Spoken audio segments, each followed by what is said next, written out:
and his wives and his family members and his companions and all those who follow their example till the day of judgment. Praying that Allah blesses us and includes us amongst them. Allahumma ameen.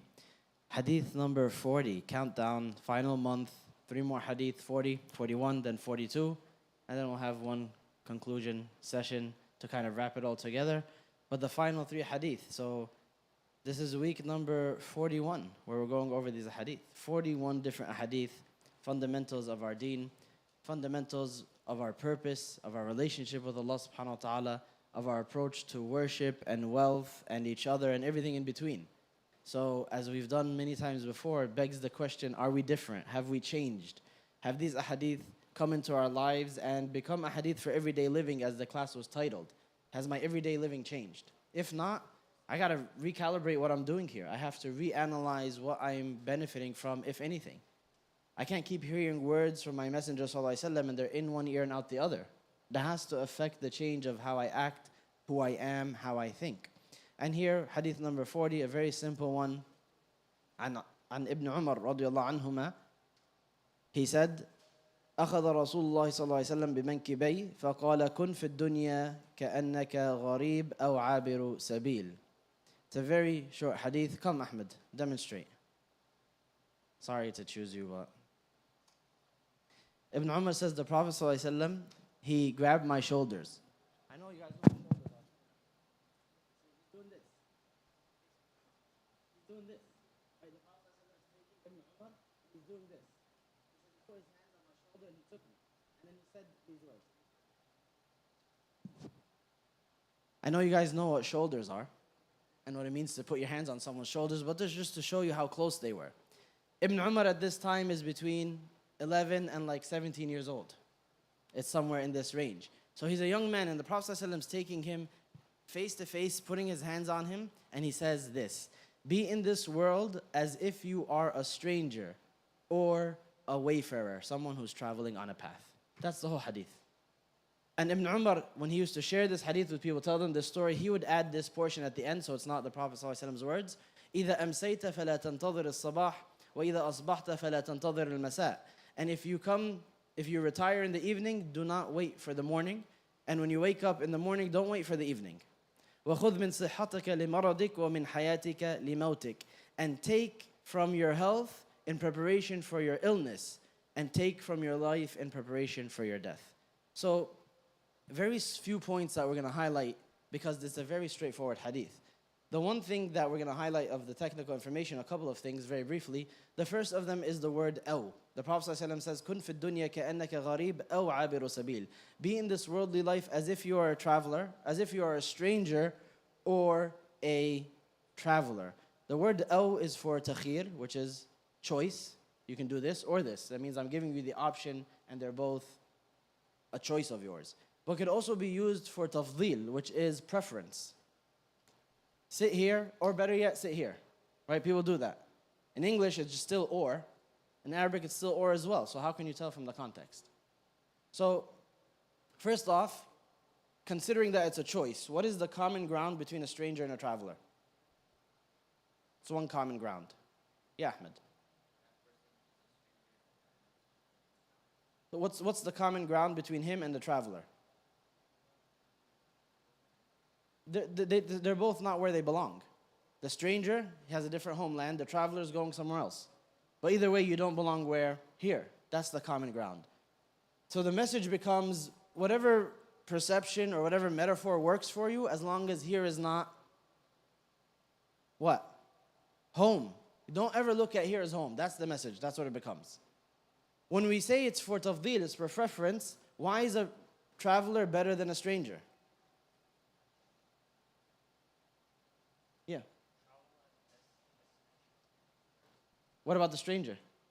Doesn't have a destination, he's aimless, he's lost in life. Shots fired, like not all strangers are lost, right? It's not, some people, not all those who are wander are lost. There's poetry about it, yeah. A stranger might like it here. I came strange, but you know what? I like it. And I'm not, for the future generations, this is going to be our home. That could happen. So a stranger could get comfortable. A stranger could stop being so strange eventually. So what makes him gharib, stranger is probably not the best word here, but foreigner might be better. But the word does mean strange, but the context here doesn't mean he's a weirdo. It means he's from another land. But just because you're from another land doesn't mean you won't settle for this one. So you know what? Forget that. Be a traveler, someone who never settles until what? Their destination. And the imagery here that is common between both of them is, what does a stranger or a traveler's clothing look like? What does their food look like? What does their relationship with others look like in the land that they're looking at with such a temporary lens? If I told you that this man here was a stranger or a traveler, and you see them like investing in some community building that's going to be done in 5, 10, 20 years, would that be a stranger or traveler? That's someone who's buying into this community. That's someone who's investing to stay. So these titles, they're not just metaphors, but they have very strong implications that have to relate to the action. And that's really the whole point of the hadith, because we're done. We're done with the explanation. How many people are hearing this for the first time, that Islam says, be in this world as a stranger, or the praise of being strange? Anyone hear it for the first time? We all heard it before. Well, generally speaking, if you haven't, it's okay. It's not like there's no penalty for it. We won't kick you out, at least not on the first infraction. But it's generally a commonly shared trope and understood concept, which is Islam demands beliefs, rituals, ways of holding yourself, ways of dress that will cause you to be called strange. And without this motivation, without constantly revisiting this, you will run out of fuel. Doesn't matter how much you know, you will eventually say, I don't want to be the odd man out or the odd lady out. I don't want to be the person who's always singled out because of their behavior, because of their rituals, because of the way they choose their finances, and I'm sick of it. It's human nature. You're a social creature. It is a necessity for you to survive. So you have that knowledge that you need this to survive, that you can't do it for long. Then you have this knowledge telling you Islam is demanding a level of strangeness. What do you do now? He said, sallallahu alaihi wasallam, in another narration, "Bada al-Islamu gharib wa sayudu ghariban kama bada." Islam began as something strange and it will return to being strange just as it started. فَطُوبَى لِلْغُرَبَاءِ. So glad tidings to the strangers. So how do I balance now? What do I do here? So a couple of things that you need, first of all, is to fuel yourself with quantity. You need a quantity of this narrative so that it becomes a worldview that you have. And the way that you can explore that very easily is to check your priorities, to check your checkpoints. What are your checkpoints in life? What are people's regular checkpoints? Things that a job, okay, so graduation, starting your career, like not just let's say any job, your first job. Hooray, I work, flipping burgers or doing whatever. There's some kind of novelty to it, and it's a checkpoint that now I'm becoming an adult. I don't know what's so excited. All your money goes to taxes. Like, joke's on you, but I'll let you figure it out on your own. That's like one checkpoint. Then graduation in your actual career could be another. What else? Marriage, kids. All agreed? Anything missing? Home. You guys are New Yorkers, so you didn't get there. It's like, it's not even a dream, right? So don't set yourself up. Forget the home. But I'll add that there because normal people do hope for homes outside of New York City. But that's it. These are life's checkpoints for people. That's it. A very simple analysis of each of them one by one will show you that there's no permanence. There's no fulfillment. There's no connection to the purpose for which we live. There's no, even the people who strive for it and go for the largest, most pleasing, most enjoyable, most luxurious, they're not happy. So all these concepts now, without constantly bringing them together, contemplating together in this fashion, again, as we started, you're not missing the information. None of this is new. No one's mind is being blown right now like, oh wow, that's so deep. Things that we all already know, we're just missing the revisiting of it constantly, which is what we'll do today, and then that contemplation, and then finally we'll just mention some ways that you can follow up with action. So let's do that. Let's do that for a little bit. I'm not going to explain anything new. That's the extent of explanation that belongs in this hadith. There's no new concepts. The hadith, as you heard, is like 4 words. The concepts are so simple. Now it's just about reflecting and thinking to yourself, do I have this worldview? Is that how I look at this worldly life? And then trying to connect. So let's go a little bit through these narrations and try to weigh ourselves against them. So one thing that I'll mention to begin with first, before we go over the actual narrations, is if we all have generally heard this before and it's not a foreign concept, it's not difficult to understand, do we act accordingly? Do we act in this life as travelers? Do we treat it with a transience that it deserves? Who says yes and who says no? Let's go for the no first. Why? Do you know why? Why?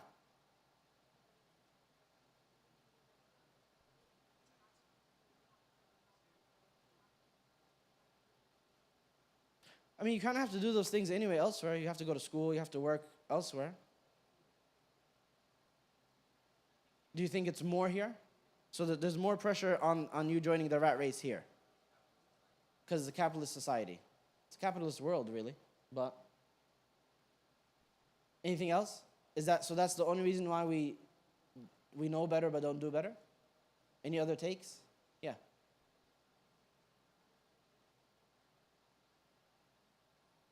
I heard personality. It depends on your personality, but I didn't hear the rest.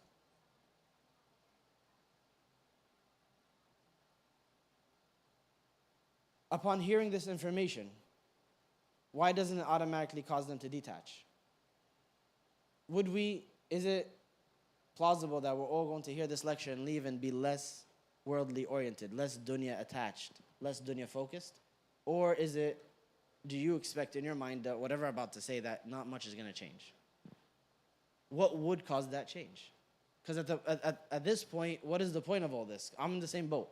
I can go over this material, I've went over it before. Is my perception towards the dunya going to change? If not, let me discover why before I do this, or else we're just wasting our time. Yeah, Ahmed.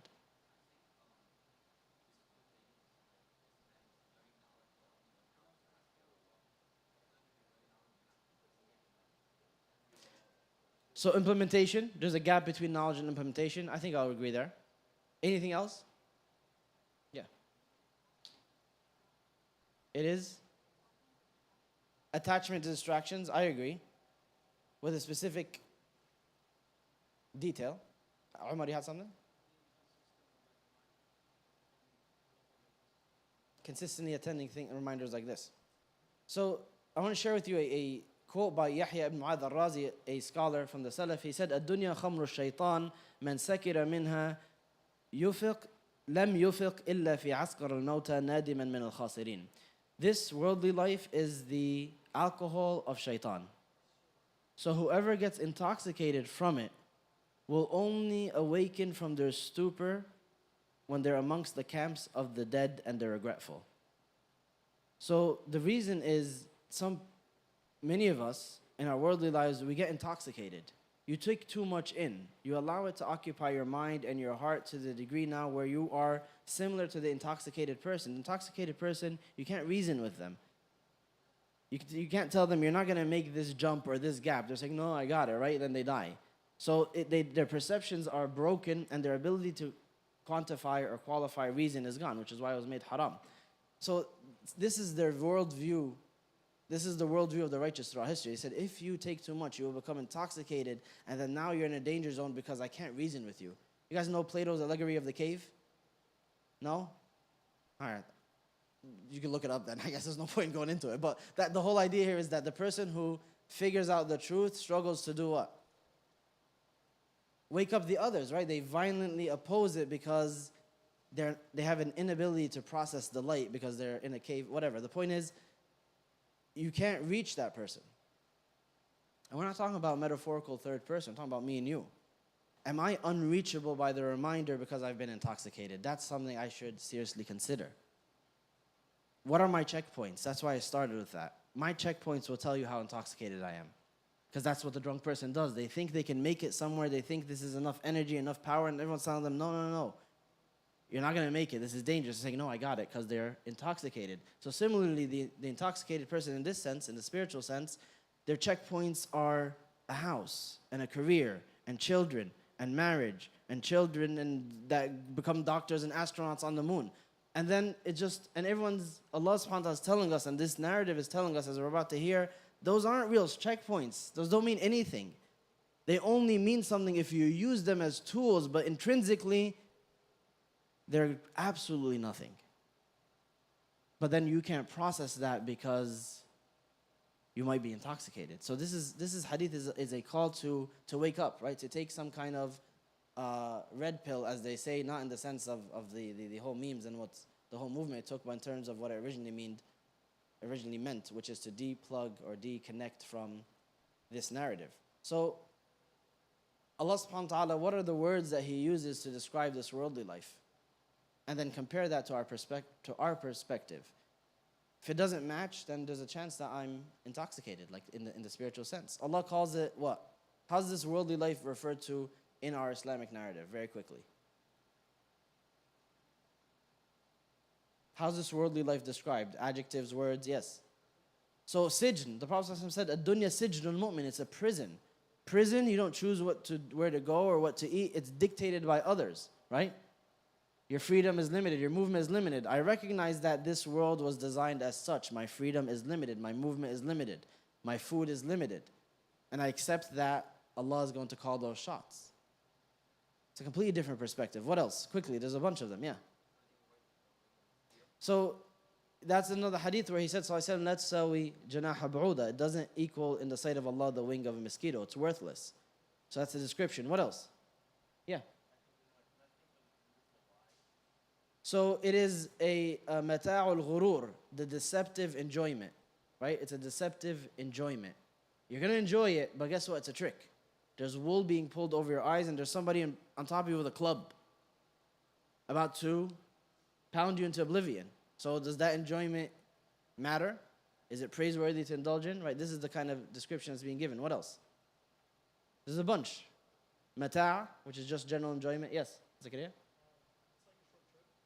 A short trip. So this is like another metaphor. We'll get to that hadith actually. These are like one words that I'm going for. There's lahu, which is idle enjoyment. La'ib is just play. Zina, decoration, adornment, jewelry. Tafakhur, boasting between people. Takathur, race to acquire more. Ajila, the fleeting life. It's about to pass. He said about it, لا تغرنكم, do not let it deceive you. لا تغرنكم, do not let it deceive you. It's deceptive. The Prophet ﷺ described it as حلوة خضرة, something that's sweet and green. So it's very attractive, it's very appealing. When you see these words, it paints a very different image than what I think when I think of my life, right? And what I want and what I want to do. That perception, that gap, that's the problem here. That's what this hadith is all about. That gap between what I think of when I think of my life and what I want to do in the future versus these descriptions that we're going through. One of the Salaf, he said, I'm amazed at somebody who the dunya by its nature is turning away from and the akhirah by its nature is approaching to. That's all of us, right? He's saying, I'm amazed by someone who this is the description, meaning all people, yet you'll find him busy with that which is turning away and ignoring that which is approaching. Like something's heading in his direction, he's ignoring it. Something's heading away, you won't catch it, and he's heading to chase it. He said, that doesn't make any sense. Al-Hasan al-Basri, he narrates that the Prophet ﷺ said, or first, sorry, this other narration narrated by At-Tayalsi, he says, the Prophet ﷺ said, مَالِي وَلِلدُّنْيَا إِنَّمَا مَثَلِي وَمَثَلَ الدُّنْيَا كَمَثَلِ رَاكِبٍ قَالَ فِي ظِلِّ شَجَرَةٍ ثُمَّ رَاحَ وَتَرَكَهَا. What business do I have with this worldly life? My example, my similitude to this worldly life, if you want to compare me in this dunya, it is like a rider who stops to take a nap under the shade of a tree and then wakes up and leaves. That's how short it is. It provides me a utility, I take that utility and I go. Al-Hasan al-Basri, he narrates a longer hadith that we've shared before that is very fascinating when you look at the strength of this metaphor. إنما مثلي ومثلكم ومثل الدنيا كقوم سلكوا مفازة غبراء حتى إذا لم يدروا ما سلكوا منها أكثر أو ما بقي أنفذوا الزاد وحصروا الظهر وبقوا بين ظهراني المفازة لا زاد ولا حمولة فأيقنوا قريب عهد بريف فأيقنوا بالهلكة. So what's the imagery? It says my example and your example and this worldly life. There's me, Rasulullah sallallahu alaihi wasallam, you guys, people, Sahaba specifically, but all people, and then this worldly life. A group of people, here's the metaphor starting now. A group of people traverse a desert. And they go so far in the journey that they're no longer sure if what they have passed is more or what's left. Like the desert is as far as the eye can see, the desert is as far as can see. Did we pass more, or is there more of the journey left? They don't know. They're in the middle of nowhere. They're lost. Then when they get to this point, they get tired. So they put down their property and they set up camp. And they become certain that they're going to die. They're in the middle of nowhere, they have no idea which direction to go. And they've put down their stuff and they've run out of supplies and they've set up camp and that's it. They're going to die because they have no more supplies and they don't even know where to go. When they're like this, he said, sallallahu alayhi wa sallam, إِذْ خَرَجَ عَلَيْهِمْ رَجُلٌ فِي حُلَّةٍ يَقْطُرُ رَأْسُهُ. As they're in this state, afraid that they're about to die, a man appears to them, dressed very nice, and his head is dripping. What's the conclusion? They're in the middle of nowhere. As far as the eye can see is desert. But this man's dripping wet, his head is dripping, and he's wearing nice clothes. What does that mean? What's the conclusion, guys? You're thinking too hard. He came from somewhere close by, low-hanging fruit. There's a settlement nearby. There's food and water. I guess it's a weekday. People's faces are really focusing. You tried too hard.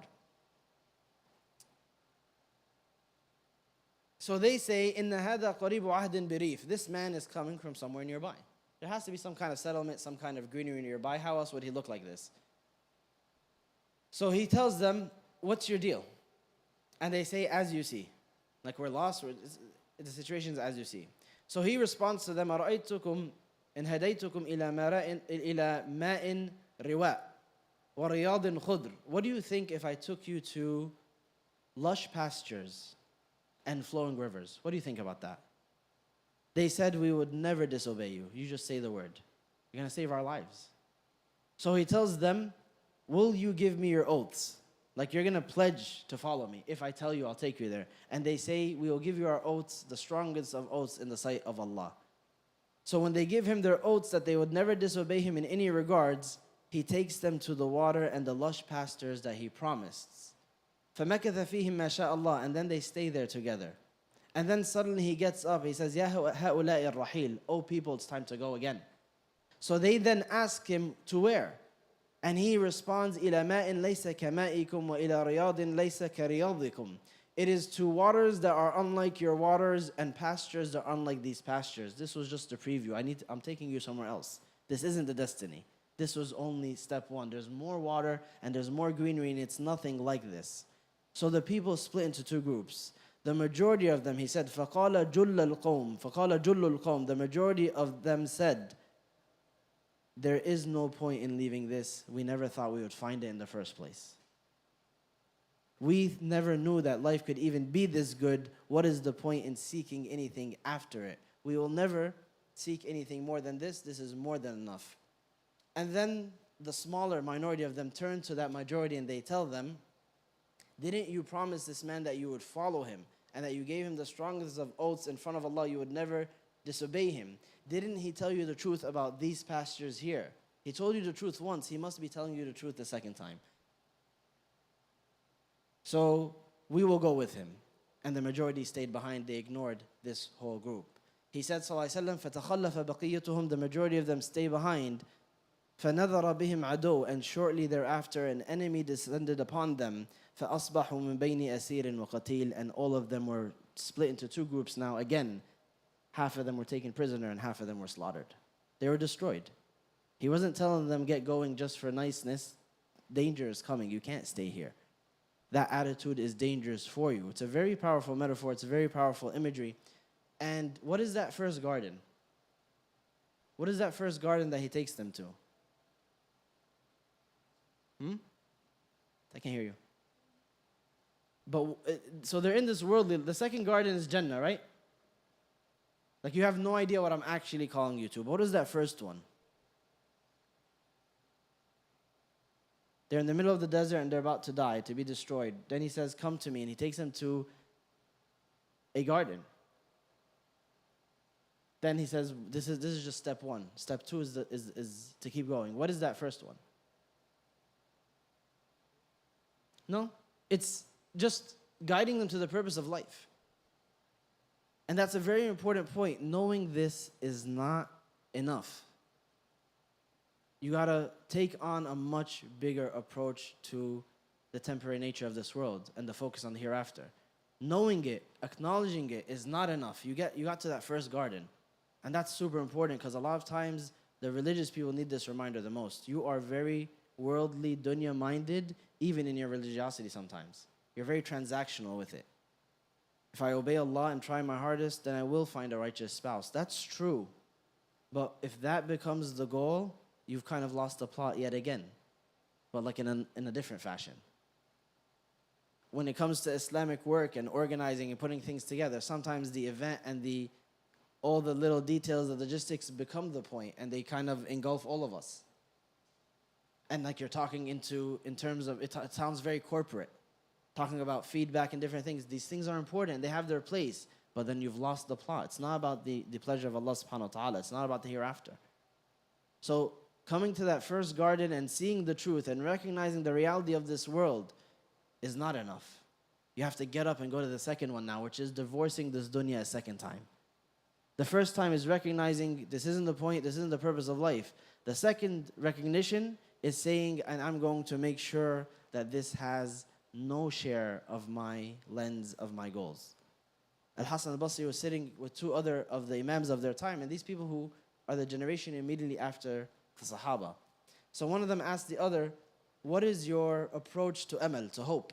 Like, what are your hopes in this world? What are your goals? And he says, I don't let them pass 1 month. I never plan further than 1 month. And he says, what about you? The second person says, I never look further than a week. I don't plan for worldly things past 1 week. And then they turn to Al-Hasan al-Basri. He's like, what about your hopes? He says, I have no hopes in things that I don't own. Even, I don't own any of the days, so I don't have hopes in any of them. This doesn't mean you don't plan ahead. Doesn't mean you just shoot from the hip and hope it goes right. But they had a very specific outlook to what's important and what's worth their focus and what wasn't, and it reflected.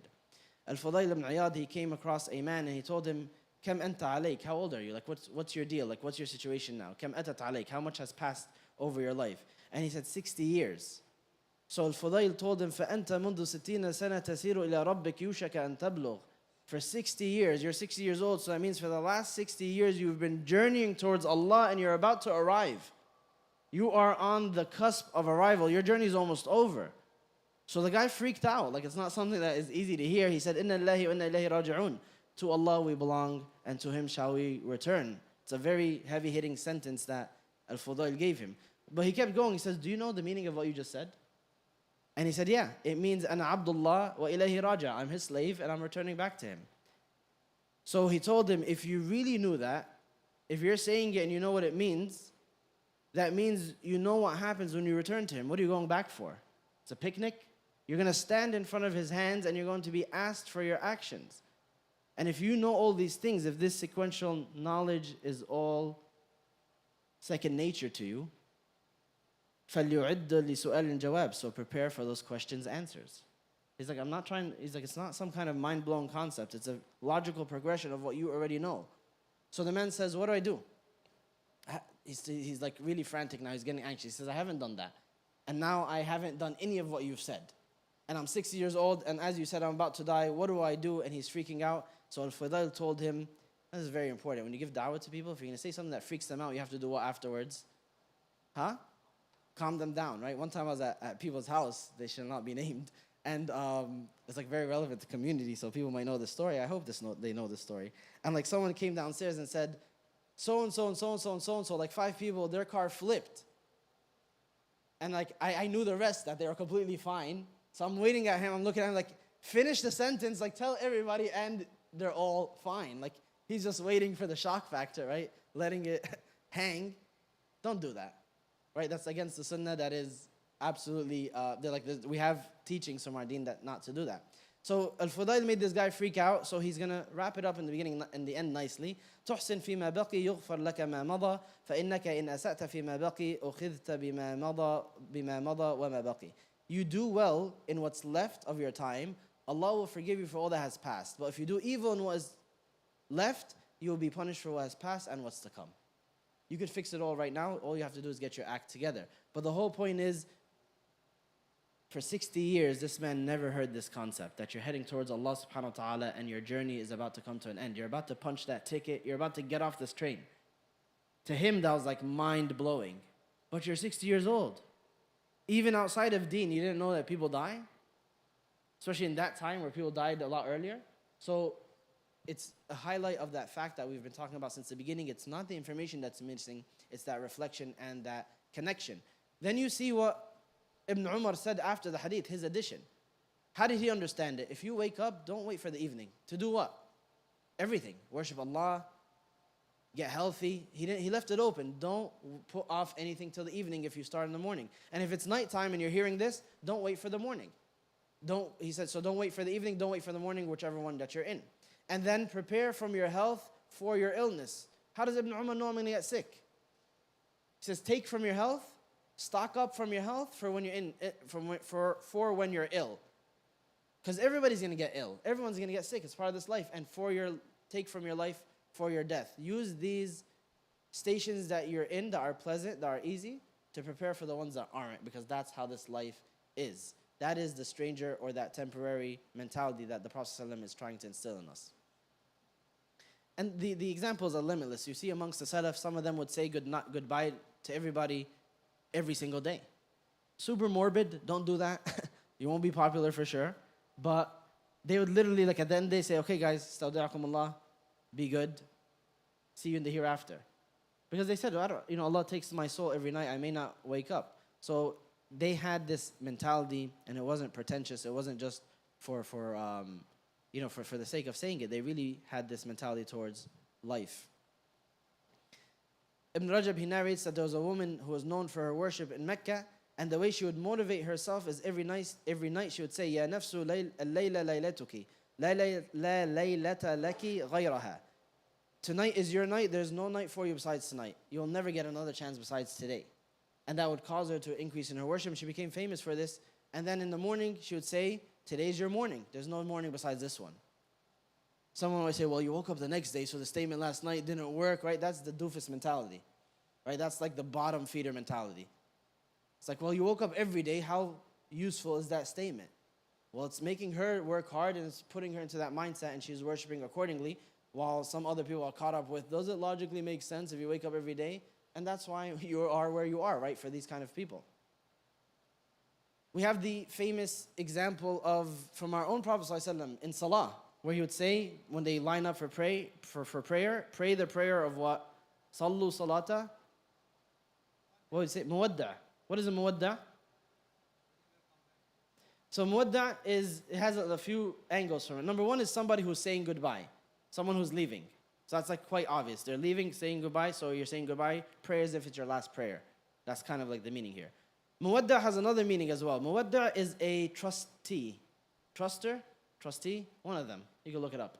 The one who gives something to somebody else. I'm putting it in your trust. So when I'm traveling, I'm putting things in your trust. So pray the prayer of someone who's putting all of their stuff in a trust. So when it comes to prayer, and it's time to say Allahu Akbar, all my stuff that exists in this life, I'm taking it, I'm putting it where? With Allah. Take this. This is a distraction, this is your time. I'm focusing on you. So what am I doing wada' of? I'm saying goodbye, it's not me. The first metaphor is you're saying goodbye as if you're praying, as if you're saying goodbye, you're going to die. Give that the focus of your last salah. The other meaning is pray the prayer of somebody who gave all their stuff away, has no distractions. Two very different outlooks if I compare them to my current prayer. Prayer is like when all the stuff comes in and now I gotta like break it down. Do I gotta go there at that time? Did I call him back? No, I didn't. Him I'm purposely ignoring, so that's fine. That's what tends to happen in salah. So the ability to bring that to the forefront of your mind is very in tune with the theme of this hadith. How do you pray a prayer as if it's your last prayer? How do you do that? What can you do? Imagine this is your last prayer. What does that mean? That's, the conclusion, that Allah will forgive you. So that's one thought. You can think of your sins, right? Sins I'll have accountability for. A lot lower hanging fruit that I was thinking of is, when are you going to die? How old will you be? Do you ever think of that? You automatically assume it's going to be 70, 80, 100. What if it's tomorrow, right? What if it's 32 or 36 or whatever you are? Who will find you? Who will wash you? What message are you going to be prayed in? Who will be the imam? If you think those thoughts right when you're about to say Allahu Akbar, I guarantee you're going to have a different prayer. it's going to change the quality of that salah for sure. Things that you never thought of, that are uncomfortable to think of, but you should think of all the time. You should definitely think of that all the time. We see that the Prophet ﷺ, for example, he said, anybody who has property, it is not befitting of them to sleep 2 nights or 3 nights in a row without a will. You have some property, if you have nothing, you're broke, it's fine. You don't need to will anything away, right? You're comfortable. But if you have stuff and it needs to be willed away, he said, sallallahu alaihi wasallam, don't sleep 2 or 3 nights without a will in your house, underneath your pillow in one narration. Underneath your pillow, why? If I wrote it, why does it need to be underneath my pillow then, if I already have it ready? Huh? So the idea that's a good idea, I didn't even think of that, could be there, which is if you die, it's right there. But it's also of keeping the idea close. Keeping it close. The idea that I'm going to die and this property that I am enjoying is already willed away to somebody else. This is all conducive to keeping that traveler mentality. The last thing is, now that you've contemplated, now you've honed in, you've gotten some metaphors, maybe you've placed yourself in one of them, maybe you didn't, but you're trying to contemplate and reflect. That's phase 1. Phase 2 has to be action. And that's always what the Prophet ﷺ did when he mentioned the shortness of life or any of these things. He drew a box, right? We might as well utilize the board. You guys remember this metaphor? What do you mean, yeah? I didn't even explain it yet. There's more than one time where he drew a box, by the way, sallallahu alaihi wasallam.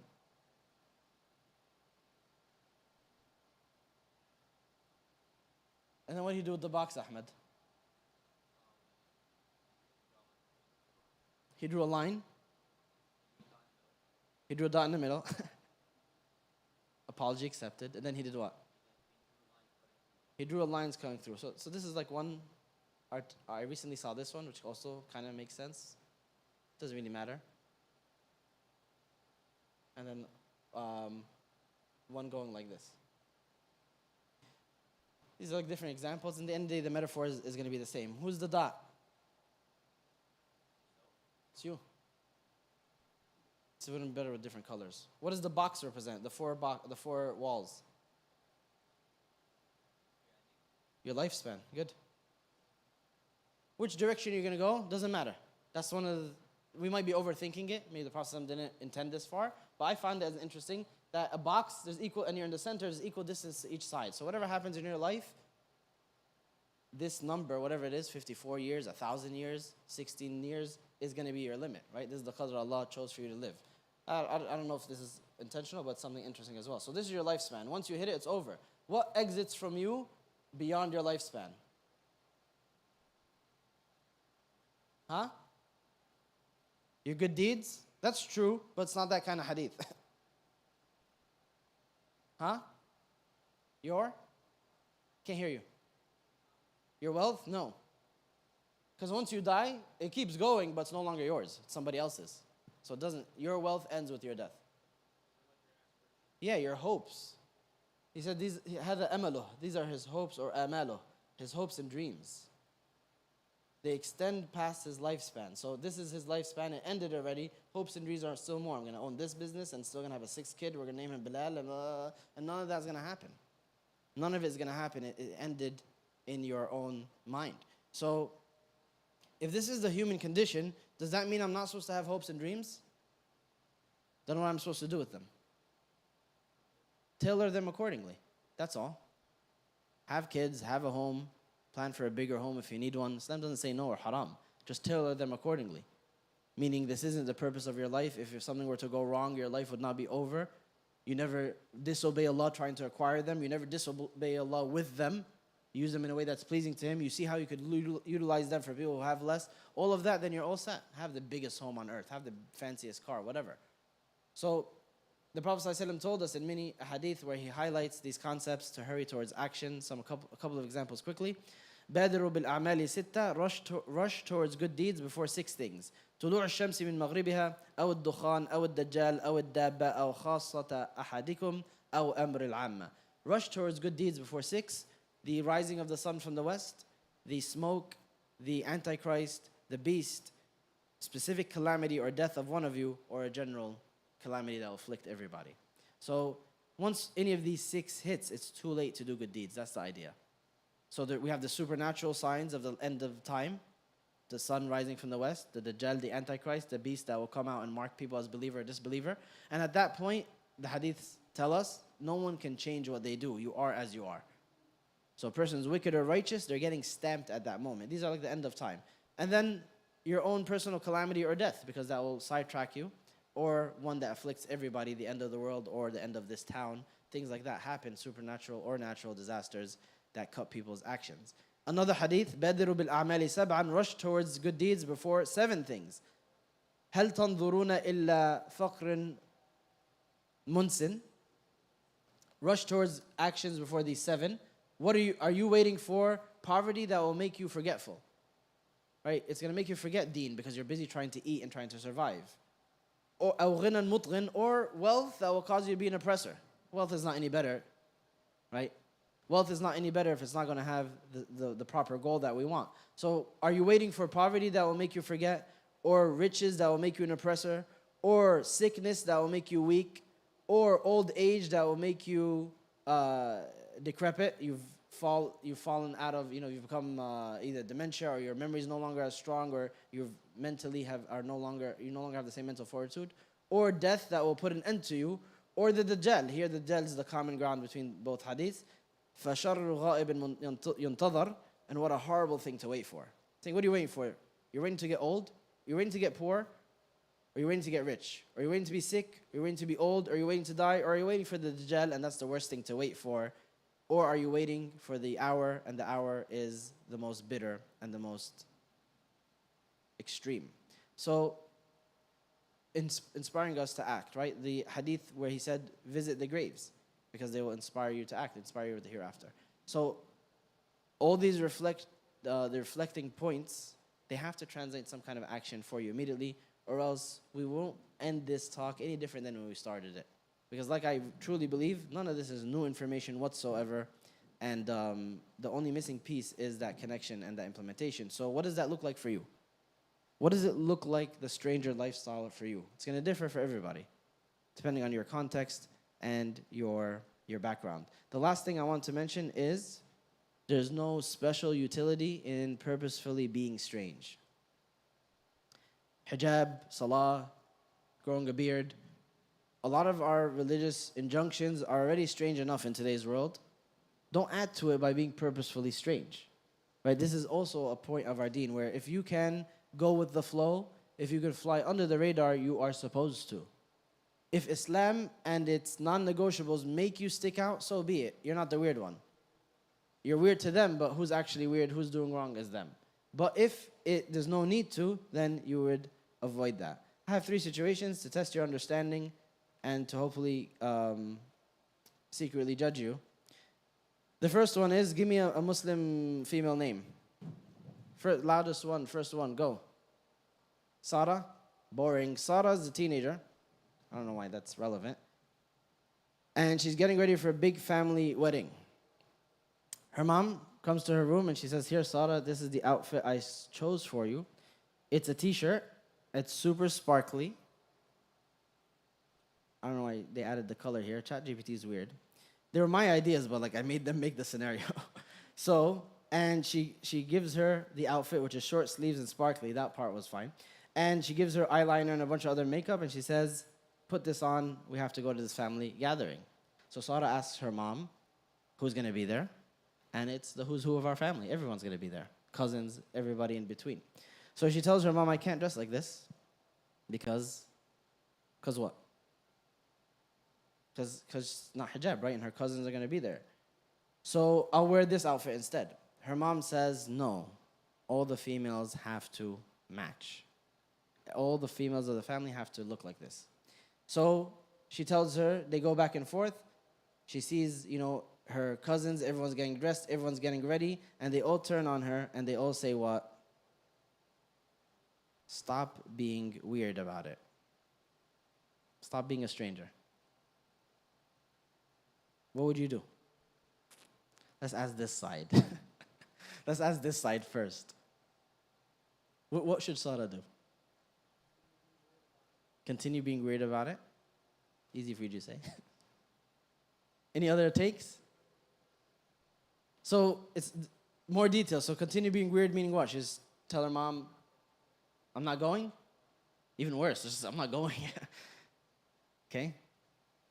You should look into conflict resolution because it's not, that's like gas onto the fire. But any other takes? What should Sarah do? Yeah. Maybe what? Okay. Do you think the explanation will make a difference in your experience or from what you know of people? It could, but most likely not. You never know, though. Maybe these people don't know that cousins are marriageable. Is marriageable a word? Should be. It is? Okay, so what is the compromise in a better way? This is what I was looking for. How? Long sleeve sparkly shirt. So I would have said long sleeve non-sparkly. Yeah. Anything else? So compromise would be the way. That might make sense. Can I wear something that matches? But since the first order of business is long sleeves, sparkly, right? There's other details. I didn't go into details of what else it is, but maybe that's a compromise. I'll match the color, but not this. And if none of that works, at the end of the day, it's all about being polite, but firm. Mom, dad, uncle, cousin, cousin's pet, whoever's making the request, I love you, and you mean the world to me. I just can't. It's a compromise I can't make. You'll be the only one who looks like that. You'll be the only one in hijab. You're going to be a weirdo. The Prophet ﷺ told me that. That's where you tell yourself that. He told me I'm going to be a weirdo. So I've been fortified against this. I'm ready to be weird because I'm weird to you. And guess what? You're the one who's being weird right now. But you just don't know it yet, which is okay. I don't need to judge. I don't need to get into any of this. All I need to know is that stand my ground, right? I'm doing the right thing. Any other takes? Any other input on this scenario? Please. Curious to hear your take, if you've experienced it or if this works, that doesn't. Okay, random Muslim male name. Give me a random Muslim male name. Ahmed. You guys must kill it at parties. Ahmed, he works at a corporate office. He goes to the bathroom to make wudu, as he always does, and he sticks his foot in the sink. So he notices a coworker staring wide-eyed behind him like he's watching the acrobatic Olympics as Ahmed is doing this. And he says, "What on earth are you doing? That's nasty." So Ahmed says, "No, it's not. I'm just performing a ritual that I have to do to pray." And he gives him the whole breakdown of what salah is and wudu is. And he says, "My feet, I wash them several times a day. And this is, I only do this once a day here." So this guy goes, complains to the boss, and Ahmed finds out that he is known across the office as Sinkfoot. This is the name that they call him by because everybody doesn't like it. So the boss says, "Do you really have to do this?" What should Ahmed say? Why are you being weird, Ahmed? Why are you being weird, Ahmed? Why you gotta put your feet in the sink? Just wear socks. Be a Hanbali. What should Ahmed do? Yeah, Basil. Have wudu from before, so he's not very good at that. He drinks a lot of water. That's it, he drinks a lot of water. As respectful as we gotta be. Yes. So he should splash the water onto the floor. So now everybody slips better than foot in the sink. All right, fine. So now instead of sink foot, now they call him Splash Master because there's just water everywhere when they come into the bathroom. He's still weird. He's the splasher now. Zach?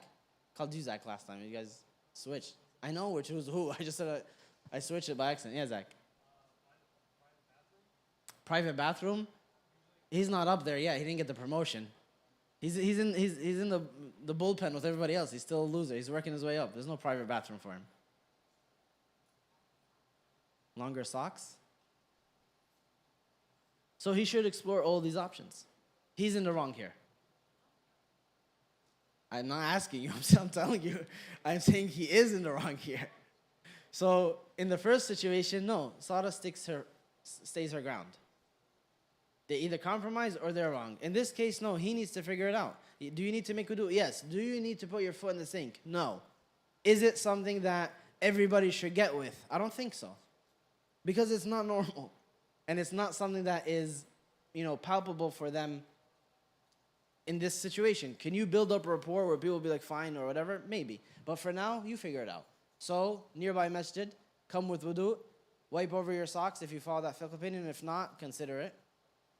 Or if not, then you could still actually follow that opinion, just get the leather ones now. Because everybody agrees with the leather ones. It's the cloth ones that have some different opinion. But you figure it out. Squeeze yourself a little bit, because it's not good to just say, no, I'm going to keep sticking my feet here, and everybody's extremely displeased with it. Yes, you got to pray. And yes, if in this situation, what are you going to have to do? Make wudu. But you should start considering a solution, because you're being weird, and you could not be, should you choose to better prepare. All right, group of friends now hanging out in Times Square. And it is time for Maghrib. So one brother says, let's pray here, right behind Spider-Man. And the rest say, no, there's a masjid nearby, we'll just go there. Why? Their reasoning is, we don't want to be weird. Who says pray over there? Pray in Times Square? Find nearby masjid? Okay. Some people didn't vote either way. You got to pray. It's fard. We established that. So I don't know who gives you the sense that you can choose. But people who said pray. Why? Sister, you said pray? Can I pick on you? Why? I can't hear you. It's possible. But why should I pray in public? So you don't delay your salah? Well, let's say it's the summer and we have plenty of time and we won't be late. It'll still be on time. Yeah, it'll be slightly later, but it won't be on time. So the main argument is to pray on time. I mean, it's fine. I'm just challenging it. Yeah, Umar. I told you already, their reasoning is we don't want to be weird. Us praying here is weird. That wasn't the argument, because that would be feasible. To catch Jama'ah as an argument in the masjid, that's a good argument. That's not what the argument was. We don't want to pray here in the middle of Times Square. It's weird. Yeah, Ahmed. Okay. Just because it's nearby. Any other takes? Yes, Abi. Okay. Good. So that's actually a good point. There's a lot of distractions there. It's very difficult to pray. Their argument, though, is not a very good one. Their argument, I chose on purpose. It's weird to pray here. We're going to look weird. I just said you're going to pray behind Spider-Man. Like, you're not the weirdest thing going on in Times Square. Like, the idea that, oh, my God, what are they doing is absurd to me anywhere in New York City, really. The idea that, like, what are they doing should never be a factor. Everything you guys said, the distraction, the jama'ah, praying on time, great points. But I created the scenario, obviously not very successfully because everyone went over it, but that's my fault. Which is the focus was, we don't want to do it, it's weird. I can't imagine that's valid anywhere in New York City. For anything, hijab, niqab, beard, thobe, praying in public. We are really not the weirdest thing going on around in New York City. I don't need to explain that to you guys, right? There's a page called What is New York? I encourage you to scroll once or twice and you'll feel a lot better about however you look and whatever you're doing. Even you might feel too comfortable and then become the next post on their site. But the point is, that argument can't be on the forefront of our mind. The inspiration that you inspire by being weird, again, not purposely weird, but weird by virtue of the things that Islam asks you to do. You inspire people. That they say, I've heard people say word for word, I want to put my face on the ground. But the question that begs is why? It's weird, but there's a power in it. Why are you doing that? It's strange. It's not strange to me. In fact, I'm at peace doing this strange thing because of a greater picture. Aren't you hot in that? Aren't you cold in that? Not even water, right? Where do these questions come from? They're all strange. And that's why he said, sallallahu alaihi wasallam, glad tiding to the strangers. That becomes a mindset of yours. Doesn't fuel you to become purposefully weird, but it fortifies you when everyone turns on you and you know what you're doing is right. We ask Allah subhanahu wa ta'ala to make us strangers in a way that's pleasing to Him, and to instill in our hearts the tawfiq and the sincerity to act in a manner that is in line with the purpose for which He subhanahu wa ta'ala